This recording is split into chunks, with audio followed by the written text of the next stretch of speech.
భారత్ మాతా key. ఢిల్లీలో ఇలా ఏ party గెలిచింది? ఢిల్లీలో ఇలా ఏ పార్టీ గెలిచింది? రేపు తెలంగాణలో ఏ పార్టీ ప్రభుత్వం వస్తున్నది? రేపు ఎమ్మెల్సీలుగా ఏ పార్టీ ఎమ్మెల్సీలు గెలవబోతున్నారు? రేపు ఏ పార్టీ ఎమ్మెల్సీలను గెలిపించబోతున్నారు? అందరికీ నమస్కారం. ఈ రాష్ట్రంలో జరుగుతున్నటువంటి 3 ఎమ్మెల్సీ అభ్యర్థుల ఎన్నిక గతంలో 10 సంవత్సరాలు మోసం చేసినటువంటి టీఆర్ఎస్ పార్టీ ఒక పక్క మోసం చేస్తే 14 నెలలైంది ఈ రాష్ట్రంలో కాంగ్రెస్ పార్టీ అధికారంలోకి వచ్చి. ఏ రకంగా మోసం చేస్తున్నదో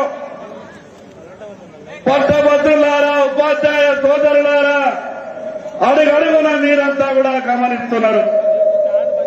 ఈ ప్రభుత్వం చేస్తున్నటువంటి మోసాలను అడ్డుకట్ట వేయాలా? దాని కొరకు ఈరోజు పట్టభద్రుల అభ్యర్థిగా అంజిరెడ్డి గారిని, ఉపాధ్యాయ ఎమ్మెల్సీ అభ్యర్థిగా మల్క కొమరాయ గారిని ఈరోజు భారతీయ జనతా పార్టీని ముందుంచడం జరిగింది.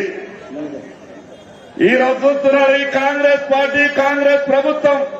మొన్న మీరంతా కూడా చూసారు, రాష్ట్ర శాసనసభను వేదిక చేసుకుని మరొక్కసారి ఈ రాష్ట్రంలో బీసీలను మోసం చేయడానికి కాంగ్రెస్ పార్టీ ఏ రకమైనటువంటి కుట్ర పన్నిందో శాసనసభను మీరంతా కూడా కన్నారా చూసిండ్రు. ఏం పాపం చేసిండ్రు బీసీలు?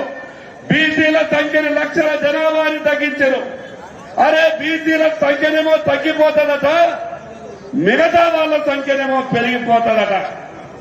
అరే ఎక్కడికి వెళ్లి తీసుకొచ్చారు? ముస్లింలను బీసీలుగా చేస్తారట. ఇది ఎక్కడైనా జరిగిందా? బీసీలను ముస్లింలను బీసీలుగా చిత్రీకరించి బీసీల అవకాశాలను దెబ్బతీసే ప్రయత్నం చేస్తున్నటువంటి ఈ కాంగ్రెస్ పార్టీని పొందబెట్టాల్సినటువంటి అవసరం ఉంది. మేధావులైనటువంటి పట్టభద్రులారా, విద్యా వ్యవస్థ గురించి గొప్పగా ఆలోచిస్తున్నటువంటి ఉపాధ్యాయ సోదరులారా, ఈ రోజు ఉపాధ్యాయుల గురించి 317 జీవో గురించి ఈ రాష్ట్రంలో ఏ రాజకీయ పార్టీ మాట్లాడలేదు. మన నాయకుడు కేంద్ర మంత్రి బండి సంజయ్ కుమార్ గారు ఆ రోజు రాష్ట్ర బీజేపీ అధ్యక్షుడిగా ప్రభుత్వంతో పోరాటం చేసి జైలుకు పోయిన సంగతి మీ అందరికీ తెలుసు. ఈ రోజు కాంగ్రెస్ పార్టీ ఎమ్మెల్సీలను గెలిపిస్తే ఏమీ రాదు. అందుకొరకే మీ అందరికీ 2 చేతులు జోడించి దండం పెట్టి చెప్తున్నాం.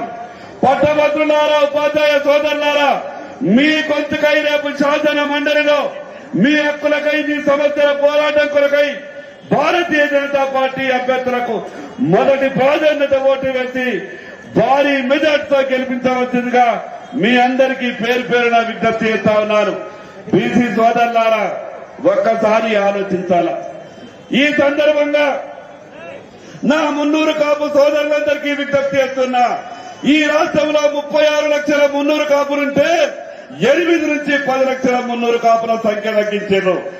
ఏం పాపం చేశారు మున్నూరు కాపులు? ఏం పాపం చేశారు ముదిరాజులు? ఏం పాపం చేశారు బీసీ కులాలు? ఎందుకు సంఖ్య తగ్గించి చూపిస్తున్నారు? ఇదొక భారీ కుట్ర చేస్తున్నది కాంగ్రెస్ ప్రభుత్వం. అందుకే మనమంతా కూడా ఒకసారి ఆలోచించాలి. ఈ కాంగ్రెస్ పార్టీని కూకటి వేలతోని పూర్తిగా ఈ కాంగ్రెస్ పార్టీని నామరూపాలు లేకుండా చేయాల్సిన అవసరం ఉంది.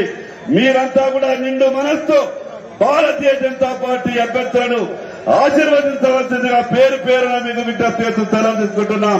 భారత్ మాతా కీ. శంకరన్నకి ధన్యవాదాలు. మన ముదోలు శాసనసభ్యులు పెద్దలు రామారావు గారిని మాట్లాడాల్సిందిగా కోరుతున్నాను.